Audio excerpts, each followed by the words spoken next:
Olá, bom dia, tudo bem com vocês? Sejam bem-vindos ao canal Educação.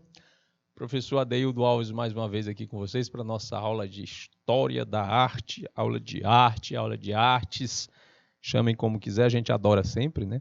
Bom dia para todo mundo que está aqui. Érica, bom dia, Érica, Dulce, Adriana, bom dia para vocês, pessoal. Olha só, respondendo a Érica sempre, né? Bonjour. Bonjour, tudo bem, tudo bem, tudo bem. Hoje a nossa aula vai tratar de 3 linhas de pensamento artístico, né, bastante parecidas, 2 delas, né, muito parecidas, e que a gente vai explorar hoje. Hoje são 3 de outubro, segunda-feira, recomeço. Vamos lá então, vamos começar a analisar aqui o nosso roteiro. Olha. Objeto do conhecimento de hoje, assemblage, Junkiart e Land Art. A gente vai explicar já já como é que é cada um deles. O objetivo é compreender o desenvolvimento das ideologias artísticas conceituais contemporâneas. E é sabido que as ideias, amarelo não, vermelho, que é melhor porque aí destaca mais. As ideias conceituais aparecem a partir do momento em que as ideias tradicionais vão sendo, né, criticadas e refletidas, tanto o tempo se aproxime mais da metade do século XX. Então, a partir do final do século XIX, início desse século XX, a arte vai repensando sua utilidade, sua ação, a sua linguagem, né, enquanto produtora de estética, e aí esses conceitos vão aparecendo com mais força. No final a gente resolve aí 2 questões, acredito eu. Vamos começar com esse aqui. Assemblage. Pode ser chamado também de assemblagem. Não tem problema nenhum. Uma curiosidade. Não sei se todas, mas boa parte das palavras da língua portuguesa terminada em agem vem do francês. Então a gente vai ter garage, vira garagem. Bagage, vira bagagem. Assemblage, vai virar assemblagem e não vai sair aí da regra. Então é uma palavra francesa, é um termo francês, foi trazido para a arte pelo senhor Jean Dubuffet, em 1953. Jean Dubuffet. Não se traduz nome, vocês sabem, né? Nome próprio não se traduz, então a gente não vai chamar ele, né, de João do Buffet, não tem como, certo? Não é como fazem com o Francis Bacon, o pessoal quer chamar de Chico Toicinho, não dá certo. Então vamos lá. O Jean Dubuffet. Ele é usado para definir colagens, né? Esse termo assemblage é usado para definir colagens com objetos e materiais tridimensionais. Ah, professor, eu faço isso. Eu faço minhas colagens ali com objetos tridimensionais e tudo. Sim, claro, eu também faço, outras pessoas fazem. Mas a gente sempre parte de uma inspiração vista antes. E na arte, na história e no mercado de arte, isso ainda não tinha sido feito e considerado como proposta artística até 1953, quando o João do Buffet foi lá e fez, certo?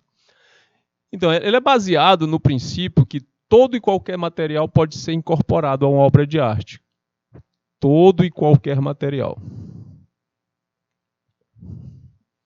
Certo? Mas todo e qualquer material mesmo. O que isso traz? Uma forma diferente de pensar sobre o que é arte e o que não é. Ou se uma coisa é arte ou não. Quando o Marcel Duchamp, e a gente vai já falar mais sobre essa relação dele com a assemblage, e até com as outras linguagens que eu trouxe aqui, Junkiart e Land Art, quando ele propôs os ready-mades, o que ele fez foi isso.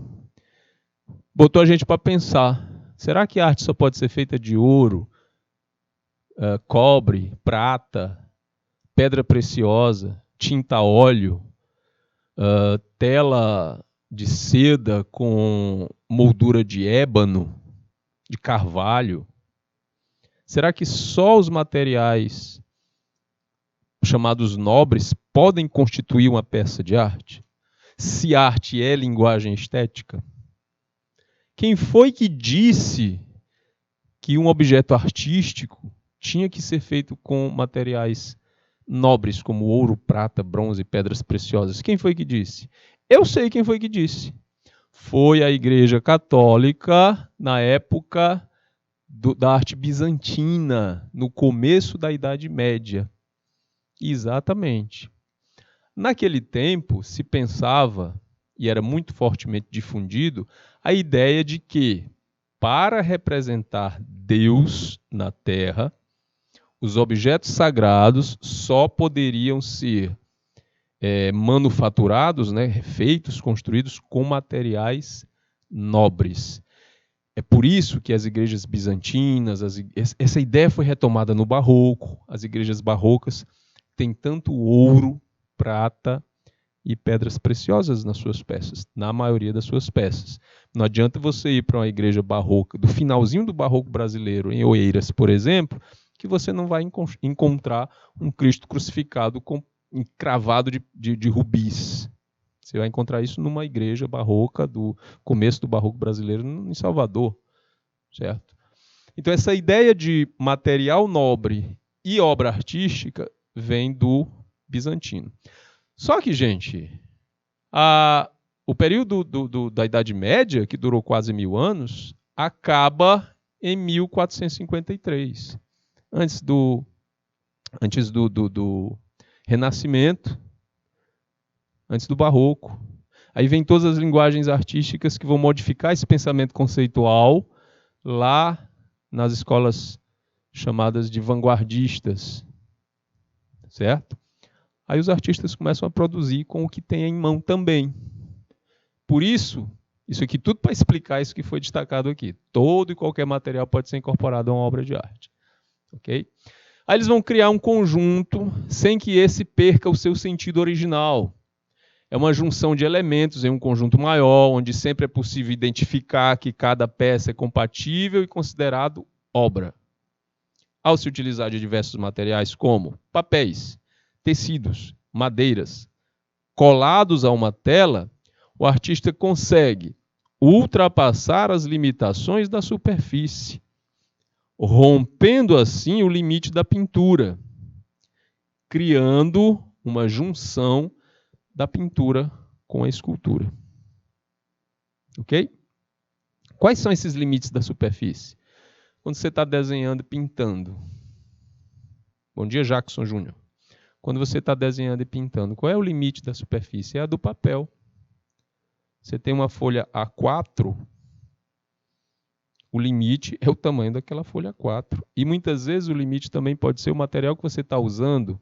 Se você está usando um papel sulfite, que é o que a gente chama de papel chamex, muita gente também chama de A4 o tipo de papel, mas A4 é o tamanho. Se você estiver usando uma aquarela com muita água, você pode rasgar aquele papel. Então, o limite da superfície, né, o limite do campo que você está trabalhando, pode ser rompido com o tipo de material que você usa. Então, quando a gente pensa uma peça, um quadro colocado na parede, a gente planifica ele enquanto ideia. A imagem está planificada. Se você gruda alguma coisa tridimensional lá, você rompe esse limite. Entenderam? Por isso que ele diz, cria uma junção da pintura com a escultura. É uma escultura que vai ser jogada não, né? Uma escultura que vai ser aplicada, né, a um suporte de pintura. E a gente vai já ver os exemplos. Calma lá. Tá? Eu vou colocando aqui a questão teórica, depois a gente encara a imagem e faz aquela cara, né, de será? Mas vamos lá. O princípio que orienta a feitura de assemblagens é a chamada estética da acumulação. Mas calma, não é jogar tudo por cima, tem uma organização. A estética da acumulação. Todo e qualquer tipo de material pode ser incorporado à obra de arte. Até o seu tênis. Se você quiser. Ah, meu tênis? Isso. Não, vou botar meu tênis no... Se você quiser pôr, pode. Não tem limite, não. Tá? De boa. Outra coisa, sua tiara, seu notebook. Imaginou seu notebook, seu celular numa obra colada? Tem como não. Mas vamos lá. Isso é o que eu estou falando porque eu quero que você imagine os tipos de materiais. Tá? O trabalho artístico visa romper definitivamente as fronteiras entre arte e vida cotidiana. Por isso que ele fala qualquer produto, que é para associar ainda mais a vida cotidiana com a questão artística. Isso lembra o quê? Marcel Duchamp, ready-made. Essa ruptura já ensaiada pelo dadaísmo, com os ready-made de Marcel Duchamp. Ready-made é uma expressão que pode ser traduzida como algo já pronto, né, já feito. E também pelas obras, né, do Merce, de Kurt Schwitters. A ideia forte que ancora as assemblagens diz respeito à concepção de que os objetos díspares, ou seja, diferentes, reunidos na obra, ainda que produzam um novo conjunto, não perdem o sentido original. Menos que síntese, trata-se da justaposição de elementos, em que é possível identificar cada peça no interior do conjunto mais amplo. A referência do Dubuffet às colagens, então, não é casual.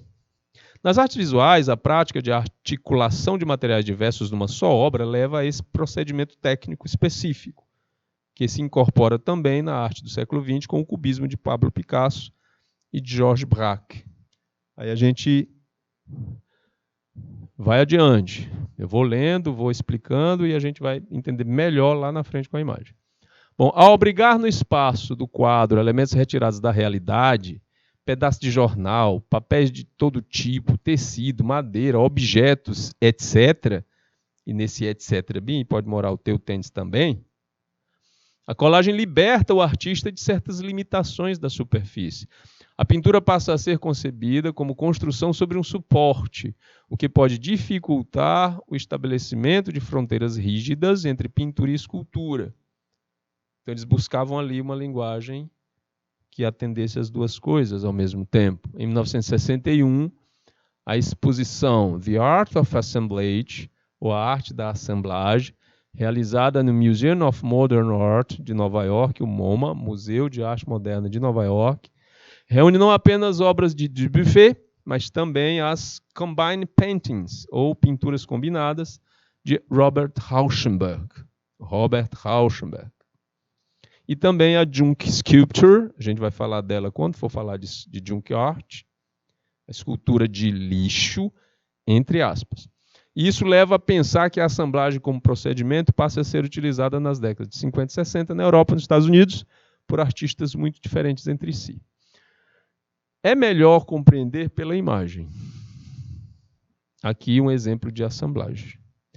Tudo que eu falei, materiais tridimensionais grudados a uma tela, a uma superfície bidimensional, como ideia de pintura.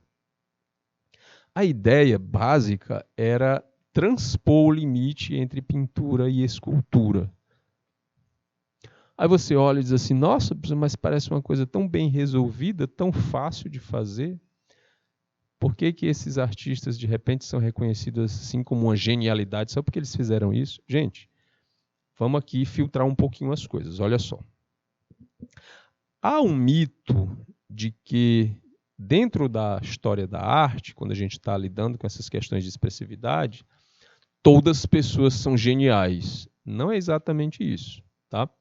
Pablo Picasso é festejado na história da arte como um gênio, blá, blá, blá. É mais exagero mesmo. Porque há uma tendência da sociedade em distanciar a arte do ser humano comum.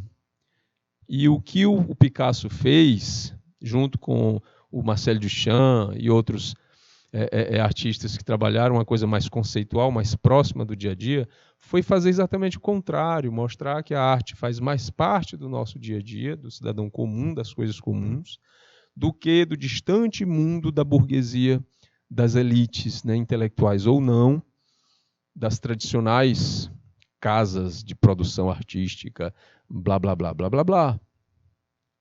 Então, não é porque esse quadro não tenha incrustação macetada de madeiras de qualidade, pedras preciosas, uma escultura feita, né, uma borda esculpida, que ele não possa ser considerado uma obra artística, já que ele está fazendo o papel de trabalhar com a nossa linguagem estética usando um material conhecido por todo mundo. Que, no caso aqui, os tênis. Lembra que eu falei que o teu tênis poderia ser usado como material? Aqui o moço usou. Mas percebam que mesmo utilizando um objeto comum, ele não saiu jogando o tênis de qualquer jeito. E mesmo se ele jogasse de qualquer jeito, não seria de qualquer jeito, porque os artistas, outra mitologia que precisa ser desmistificada. O artista nasce do nada, está na sua casa, bum, você é artista. Porque eu tenho uma visão diferente do mundo, porque eu quero questionar as coisas, porque eu sou diferentão, diferentona. Não, não é assim. A pessoa pode até ter uma inclinação e aí vai fazer um curso preparatório, ou não precisa ser preparatório, mas um curso de formação na área, ele vai perceber que é uma ciência como qualquer outra, a ciência da composição, da estética, da linguagem da comunicação através da plástica das coisas. No geral, existem artistas que são reconhecidamente artistas, mas sem passar pelo crivo da academia. É o que a gente chama de arte ingênua. Essa é a tradução para o nome arte naïf, do francês, que significa ingênuo. Então, ou o francês, aliás, ou a arte pode nascer com o ser humano, certo? Porque ela nasce mesmo com o ser humano, mas a expressão, a capacidade de expressar essas vontades artísticas, essas visões de mundo, elas também passam por um processo acadêmico, certo? Por que eu estou dizendo isso? Mesmo o artista naïf, ingênuo, o artista que não tem preparação acadêmica, mesmo ele tem uma coisa chamada de senso de estética, senso de composição. É por isso que não dá certo você dizer que vai jogar um bocado de tinta aleatória numa tela e ficar rico e famoso, como o macaco de uma novela aí que teve na Globo, que ele jogava tinta e ficava rico. Isso é mitologia, não funciona. Ah, mas o Pollock fez isso. Gente, quem estuda e sabe da produção do Jackson Pollock com o chamado expressionismo abstrato, vai entender que tem toda uma linha de procedimento lá e também tem todo um desenvolvimento pessoal, processual e de estudo desse artista. Não é assim, como diz a minha grande amiga, professora Genuína Soares, não é assim a folote não, tá? Não é a lei da bufa, como dizem o povo no interior. Percebam aqui que os tênis não estão jogados, eles estão organizados visualmente numa tendência para passar uma mensagem sobre essa história de tênis de vida. E outra coisa, quando você olha para esse quadro, para esse quadro escultura, para essa assemblagem, você vai ter uma experiência com ele. Eu vou ter uma experiência com ele. Outra pessoa vai ter outra. Cada um vai ter uma experiência visual diferente com cada um deles. Negativa ou positiva? E o modelo do tênis também. Isso aqui é meio cano alto, né? E a época lembra muito esse estilo All-Star, Converse. E por aí vai. Aqui outro exemplo de junção de materiais para formar uma imagem. Essa imagem aí, que é de um joystick de videogame, formado por um monte de pecinhas diferentes, de brinquedos, de botões, de lantejoulas, de coisas brilhantes, certo? Formando uma imagem maior, referencial, meio pop art.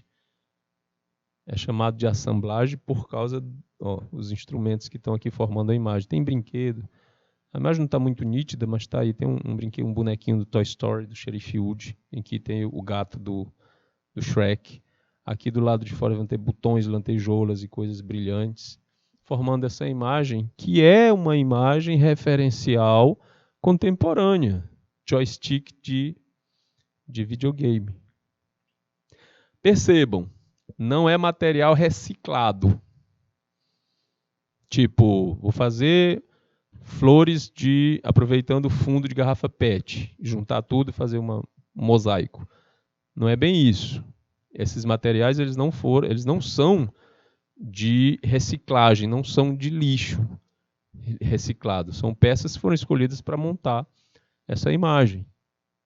Do mesmo jeito aqui, nessa outra figura, formando o retrato, né, de uma conhecida personagem, um conhecido ícone do cinema norte-americano, a Marilyn Monroe. O que tem aí? Um bocado de peça de plástico, tem garfo, tem secador de cabelo de brinquedo. Eu digo de brinquedo porque ele é pequenininho. Brinquedo do tamanho desse garfozinho aqui de plástico. Tem botão, tem outras peças plásticas, e a cor das peças. Você pode até imaginar que a pessoa colou as peças e depois saiu pintando para conseguir esse efeito. Não, a cor das peças e o tamanho delas é que é organizada de forma que ajude na construção da imagem. E o fundo também. Certo? É a nossa experiência ancestral de identificação de imagens conhecidas, é o nosso cérebro que junta tudo e vê como uma imagem reconhecível. E se essa imagem reconhecível for um ícone universal, por causa do cinema norte-americano, a Marilyn Monroe é um ícone universal, a gente identifica logo. Certo? Não é qualquer moça loira, com o cabelo cortado dessa forma, com os lábios carnudos e vermelhos desse jeito, com os olhos bem maquiados e destacados. A gente identifica imediatamente com a Marilyn Monroe. E os materiais utilizados aí não são, não é ouro, não é cobre, não é diamante, nada. São materiais do dia a dia e bem baratinhos. Tá? Professor, mesmo assim, essa peça pode atingir um preço tipo, nossa, muito, muito lá em cima? De repente, sim. Vai depender de todo um histórico, de toda uma referência, de importância tanto da peça, quanto do movimento artístico, quanto do autor dentro desse processo todo. A Mona Lisa, por exemplo, pulando aqui de uma expressividade mais contemporânea para outra mais tradicional. Por que a Mona Lisa é tão badalada? Porque teve lobby e propaganda em cima dela a partir do fato dela ter sido roubada em 1911.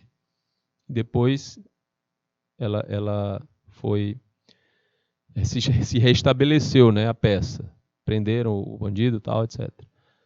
Aí criou-se, nossa, peça roubada, devolvida, etc. Aí criou-se uma imagem meio turística em torno da Mona Lisa.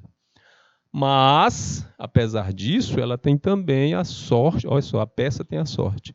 Ela tem a sorte de ter sido pintada por uma figura artística universal, europeia, universal não, mas de conhecimento universal e de importância num período importante de definição das constituições artísticas, religiosas e de pensamento humano, que é o Renascimento. Aí você agrega essas três situações, o autor, Leonardo da Vinci, o período, Renascimento, e o fato dela ter sido roubada, porque ela era uma peça que não tinha muita importância. O Leonardo, quando ele pintou, ele estava atendendo um pedido de um burguês muito rico, né, o Francesco dal Giocondo, para fazer o retrato da esposa dele, a Lisa Gherardini, que era conhecida como, por causa do esposo, como Gioconda. Tanto que você vai à França, se você for à França, à Itália, eles vão chamar ela assim. Gioconda na Itália, Gioconde na França. Aí qual é a referência lá? Todas essas características, aí o preço histórico, que ela tem mais de 500 anos, vai lá para cima. Já colocaram preço na Mona Lisa, depois eles voltaram atrás e ela ainda tem o seu valor inestimável. Não dá para estipular um preço. Mas uma vez estipularam. Há uns 15 anos atrás, se eu não me engano, ela chegou a ser colocada à venda pelo governo francês por 2,5 bilhões de dólares. Você sabe quanto tempo você tem que trabalhar para conseguir 1 bilhão de reais? Imagine de dólares. Simples, você tem que trabalhar por alguns milhares de anos, todo dia sem gastar nada, ganhando o salário mínimo. Não dá para comprar, né? Mas enfim. Voltando a essa questão dessa peça ter materiais menos valiosos, talvez chegar a um preço exorbitante, vai depender do mercado de arte, que é uma coisa imprevisível.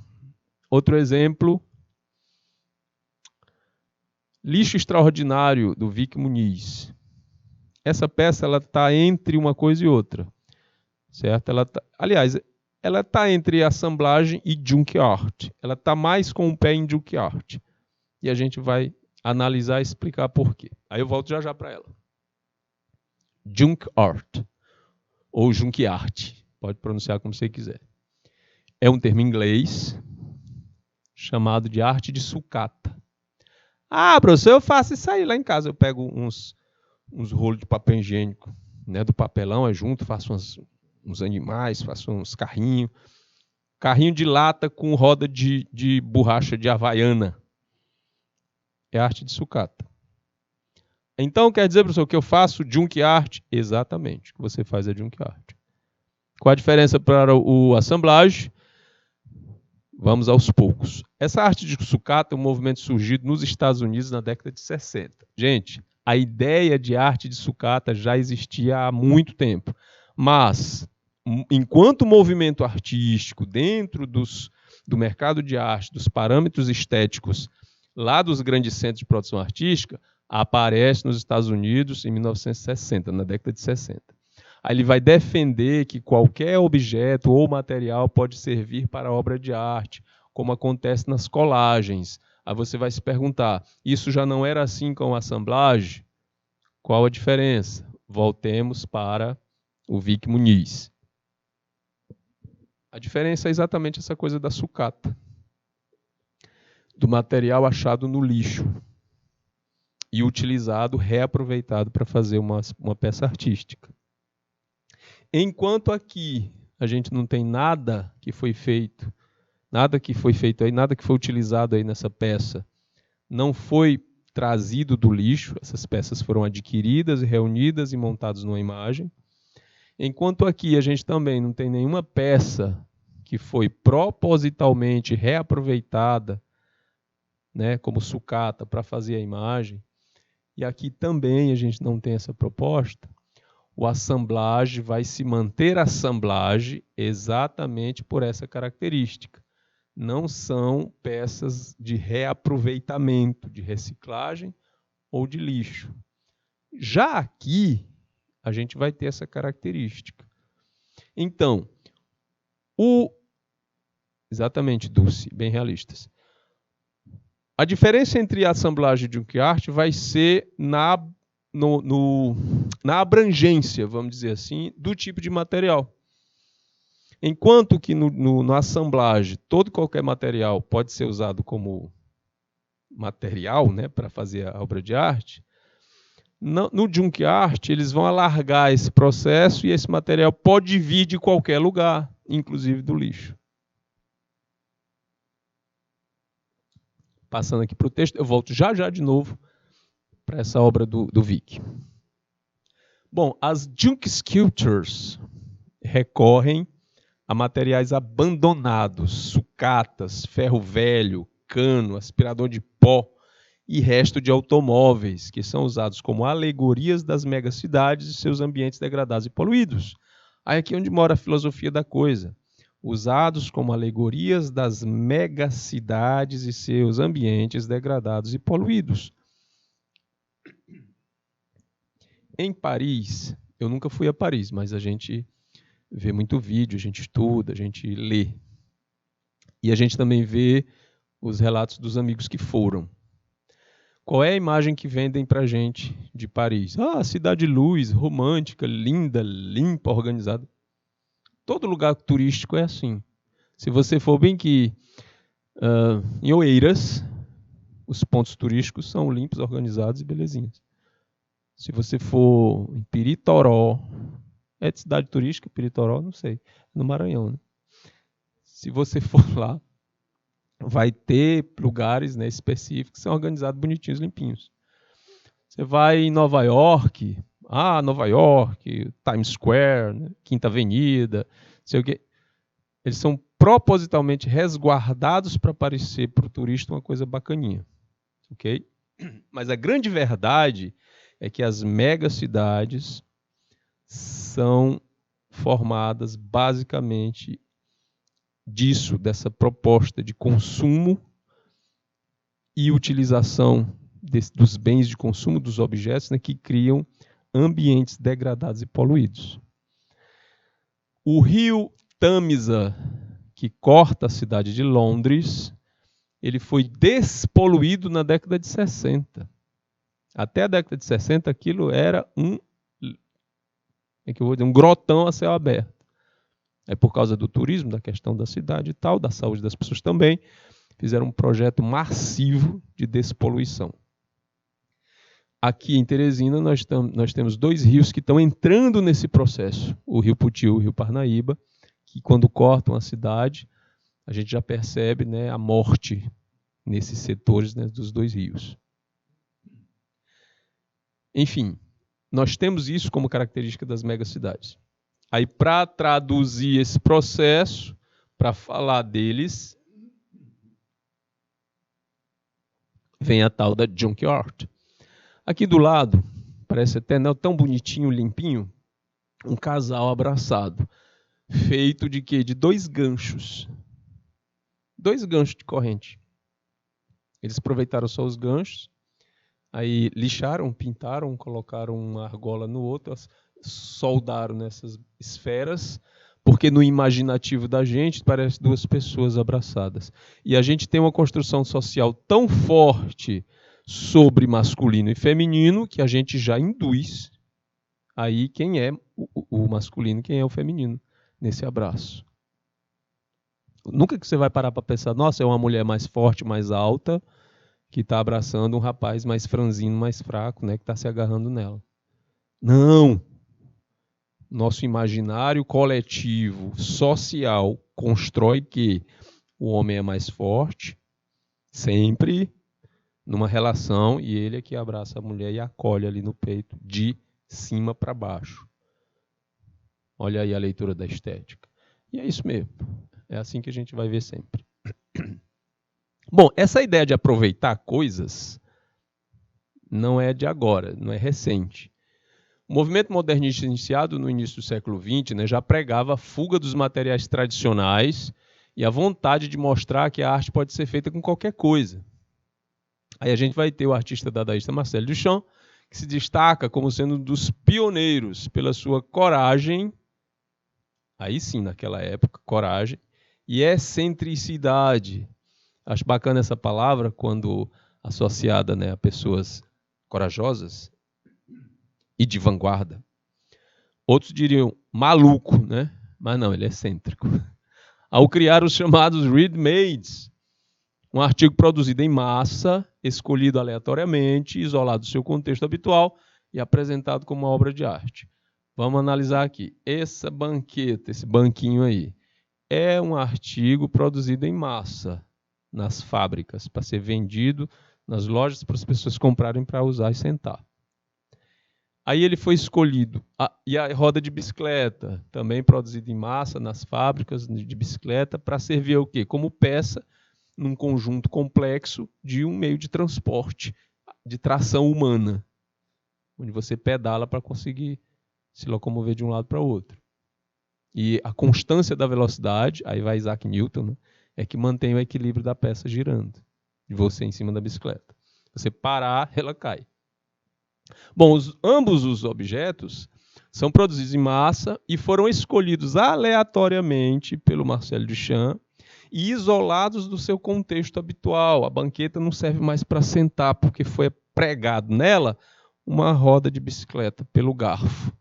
A roda de bicicleta não serve mais para a bicicleta, porque pegaram a peça e colocaram em cima de uma banqueta. Uma coisa anulou a utilidade da outra, foram isoladas do contexto habitual. E foram apresentadas como obra de arte. Aí você para e pensa. Nessa proposta bem aí, que tem um braço no junk art, porque esses objetos eles podem ser reciclados, ou podem ser achados no lixo,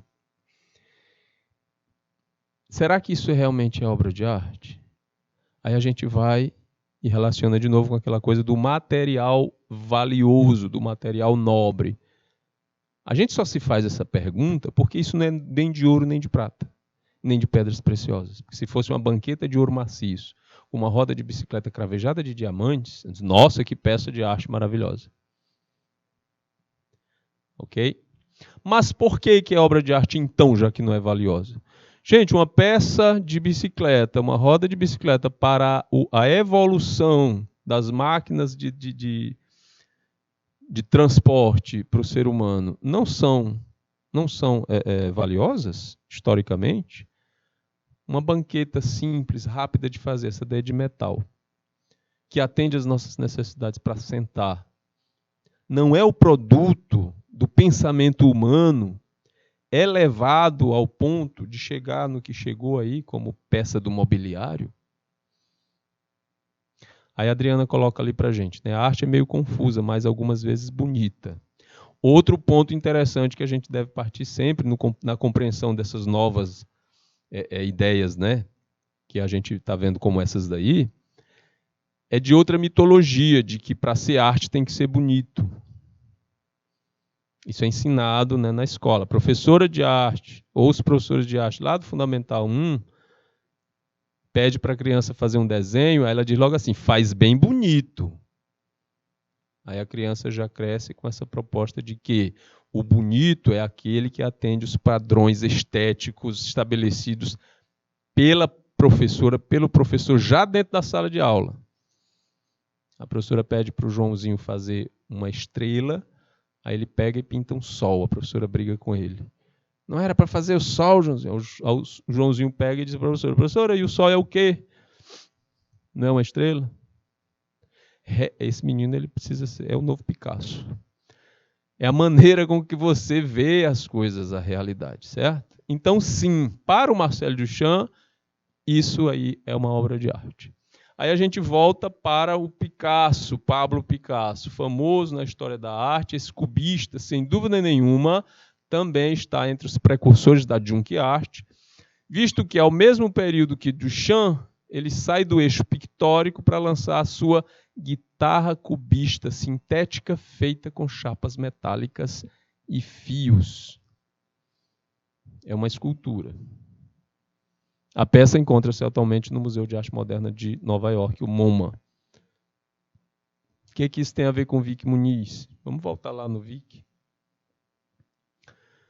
O Vic fez uma obra chamada Lixo Extraordinário. Ele também documentou e tem um filme, tem um documentário, está disponível naquela plataforma, começa com Net, termina com Flix. Você pode observar lá, parece que é 1h30 de filme. O que é que o Nick fez?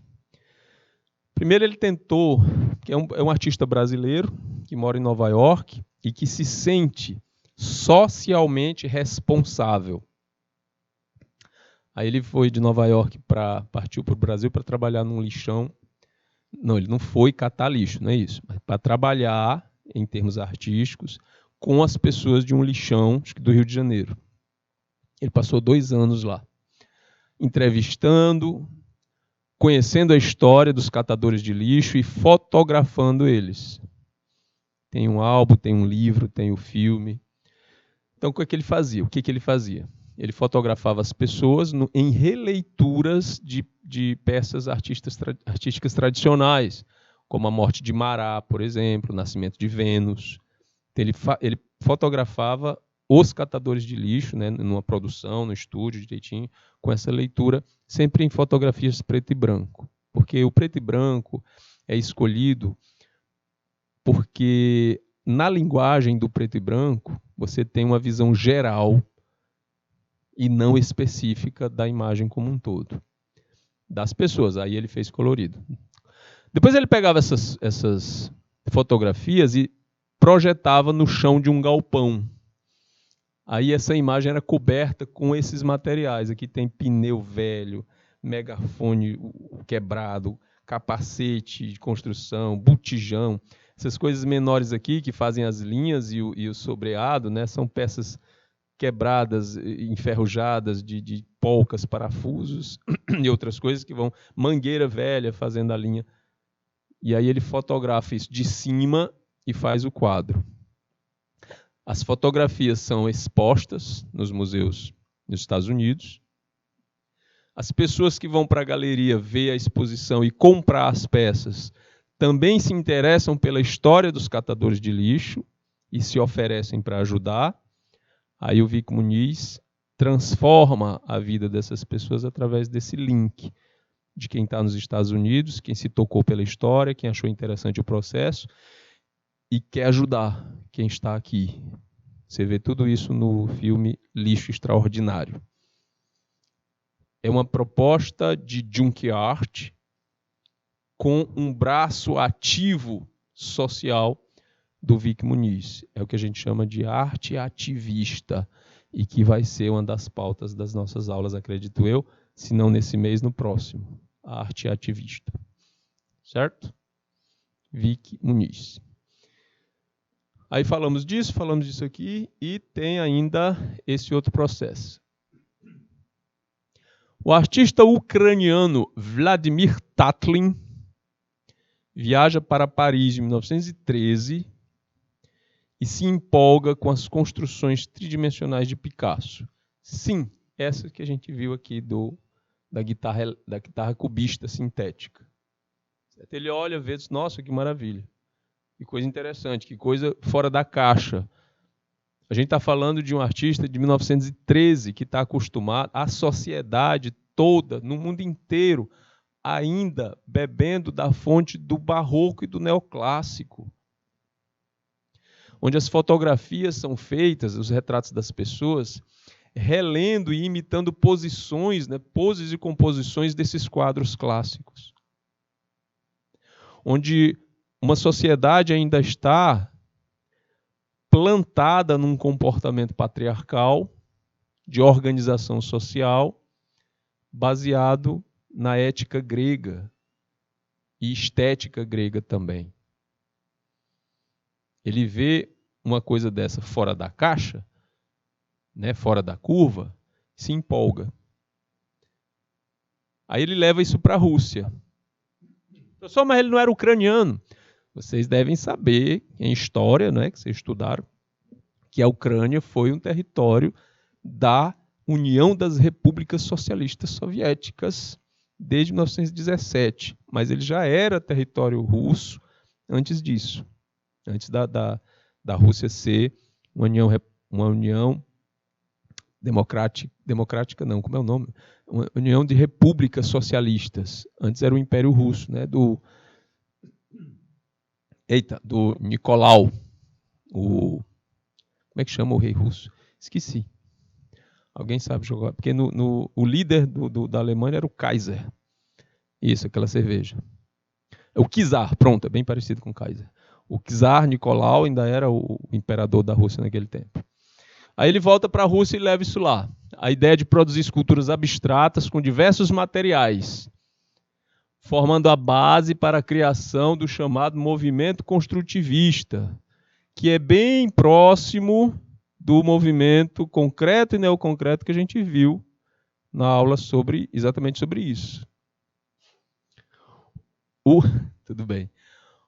O Amílcar de Castro, que a gente viu no movimento neoconcreto, ele faz estruturas parecidas com essas aí, né? São estruturas abstratas feitas com ferro, com cobre, com chapa de aço. Em 1914, utilizando ferro, cobre, madeira e cordas em suas experimentações estéticas, surgem trabalhos como o Relevo de Esquina, que é essa obra aqui. Aí eu quero chamar a atenção para isso aqui. Experimentações estéticas. Gente, todos os artistas de vanguarda, eles criam seus movimentos a partir disso, de experimentações estéticas, de inovações possíveis e prováveis, e baseadas em documentação, né, escrita, chamado manifesto. Tem que ter a parte teórica para defender esse ponto de vista aí. Quando não tem, não faz parte de movimento nenhum. Você não vê nenhum movimento de arte naif, por exemplo, tipo vários artistas que não têm preparação acadêmica, mas que são artistas e são chamados de artistas ingênuos, no francês, né, naif, eles não formam um movimento exatamente. Eles são influenciados por algumas correntes, eles são influenciados pela própria vontade estética de fazer, mas eles não têm exatamente uma corrente estilística, porque eles não escrevem um manifesto. Eles não teorizam as próprias intenções baseadas nas estruturas estéticas que já se é estudado dentro das escolas de arte. Vocês estão entendendo? Então, esses experimentos estéticos é que acabam se transformando nesses novos movimentos. Os trabalhos vão ganhando outras proporções, saindo dos limites das galerias, né, como as obras do norte-americano David Smith, essa daqui chamada de Hudson River Landscape, Hudson River Landscape, de 1951. Ok? Acho que aqui termina o Junkyard e a gente parte agora para outra definição, que é o Land Art, ou Land Art. Pois bem, o assemblage e o Junkyard vão ficar ali numa linha bem parecida. O Land Art, também conhecida como Earth Art, ou Earthwork, ou arte da terra, né, ou trabalho da terra, se refere ao tipo de arte em que o terreno natural, em vez de promover o ambiente para uma obra de arte, é ele próprio trabalhado de modo a integrar-se à obra. A gente vai já entender com as imagens.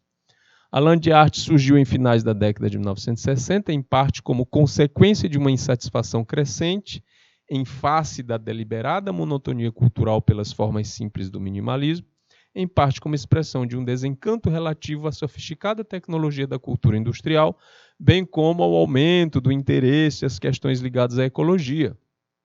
O conceito estabeleceu-se numa exposição organizada na Dewey Gallery, em Nova York, em 1968, e na exposição Earth Art, promovida pela Universidade de Cornell, em 1969. Bora lá.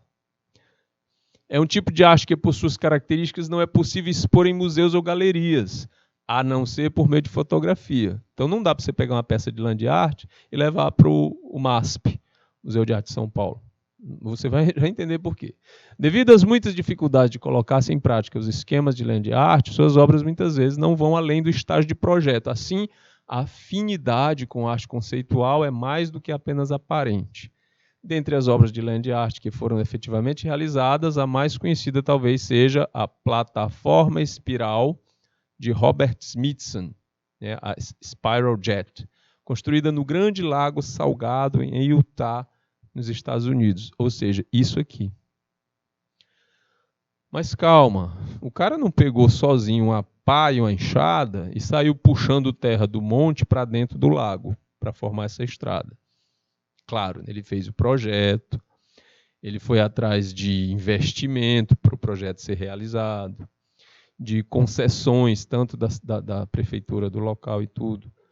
Então tem toda uma conjuntura.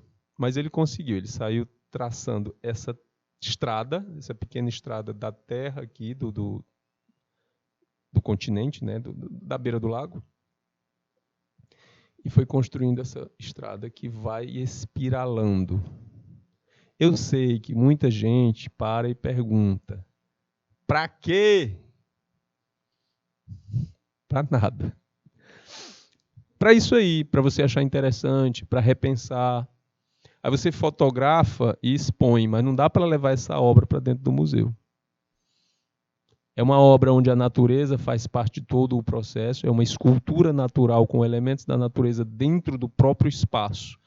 Por isso chamado de land art, ou arte da terra, do lugar. Outro exemplo é esse aqui. E tem muitos outros feitos com pedras assim. Você usando as pedras do local para fazer um sem número de formas diferentes. Você pode fazer isso aqui também. Ah, professor, já brinquei disso aí. Quando eu ia lá para o interior, na beira do riacho, aí eu ficava juntando as pedrinhas e ficava desenhando no chão. Ótimo. Você entendeu o espírito da coisa.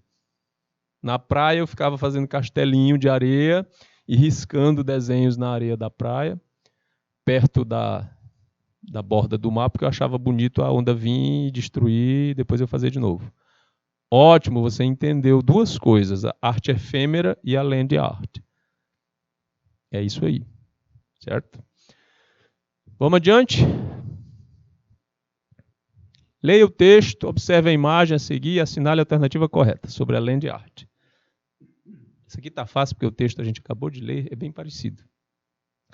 A land art também, conhecida como earth art ou earthwork, é o tipo de arte em que o terreno natural, em vez de prover o ambiente para uma obra de arte, é ele próprio trabalhado de modo a integrar-se à obra. A land art surgiu em finais da década de 60, em parte como consequência de uma insatisfação crescente em face da deliberada monotonia cultural pelas formas simples do minimalismo, em parte como expressão de um desencanto relativo à sofisticada tecnologia da cultura industrial, bem como ao aumento do interesse às questões ligadas à ecologia. E aí na figura tem essa proposta aí para você associar o texto, seria o texto 2. A imagem, né? Bom, nesse caso, land art é um tipo de arte, letra A, que por suas características não é possível expor em museus ou galerias, a não ser por meio de fotografias, devido às muitas dificuldades de colocar-se em prática os esquemas de land art, e suas obras muitas vezes não vão além do estágio de projeto. Assim, a afinidade com a arte conceitual é mais do que apenas aparente. Letra B, esse tipo de arte apresenta fascínio pela tecnologia moderna e a utilização de métodos mecânicos de reprodução, como a fotografia e a impressão tipográfica. Letra C, esse tipo de arte reivindica uma ruptura com o passado, buscando novas formas, assuntos e estilos que melhor representam a modernidade, era das máquinas, aeroplanos, fábricas e da velocidade. Letra D, com suas formas geométricas representadas na maioria das vezes por cubos e cilindros, essa arte rompeu com os padrões estéticos que primavam pela perfeição das obras na busca da imagem realista da natureza. A imagem única e fiel à natureza, tão apreciada pelos europeus desde o Renascimento, deu lugar a esta nova forma de expressão, onde um único objeto pode ser visto por diferentes ângulos ao mesmo tempo. E letra E, as principais características desse tipo de arte são ênfase nos temas da natureza, principalmente de paisagens, uso de técnicas de pintura que valorizam a ação da luz natural. Então, aqui a gente vai ter, obviamente, a letra E está errada, porque vai falar de técnicas de pintura que valorizam a ação da luz natural, isso é do impressionismo. A letra D está errada, porque isso aqui, formas geométricas, referências, diferentes ângulos ao mesmo tempo, rompimento com o renascimento é do cubismo. A letra C não está correta, porque essa ruptura com o passado, valorização das máquinas, aeroplanos, fábricas e velocidade é coisa do futurismo. A letra B fala de métodos mecânicos de reprodução, como a fotografia. A fotografia é usada para traduzir ou representar a land art, mas não para produzi-la. Por isso está errado. Então, correto. Letra A, igual a gente leu ali no nosso texto. Ok? Tem mais uma? É correto afirmar que a assemblagem foi sistematizada e experimentada por Pierre Mondrian a partir de 59, sistematizada e experimentada por Christophe artista búlgaro, a partir da década de 60. Sistematizada e experimentada pelo grupo Fluxus e pelo Novo Realismo, a partir da década de 60. Criada por Alexandre Calder, a partir da década de 60. Criada por Marcel Duchamp e esquematizada por Tristan Tzara no início do século XIX. A gente sabe que Marcel Duchamp tem envolvimento com a assemblagem no sentido dos ready-mades, mas ele não criou o assemblagem. E nem o Tristan Tzara esquematizou. Eles dois aqui têm ação direta na criação do dadaísmo. Tá? O grupo Fluxus e o Novo Realismo vieram numa outra condição de produção, em 1960, e não exatamente nessa proposta da assemblagem. E Pierre Mondrian, a partir de 59, tem uma reformulação com o abstracionismo e não com o assemblagem. Sobrando aqui correta, letra B para a gente. Beleza? A Érica já colocou ali na primeira letra E, né? Na segunda aqui vai ser a letra B. Muito bem, gente. Obrigado, então, pessoal, pela companhia aqui até agora. Uma ótima semana para todo mundo. Uma boa semana mesmo. O meu abraço e até a próxima. Tchau, gente.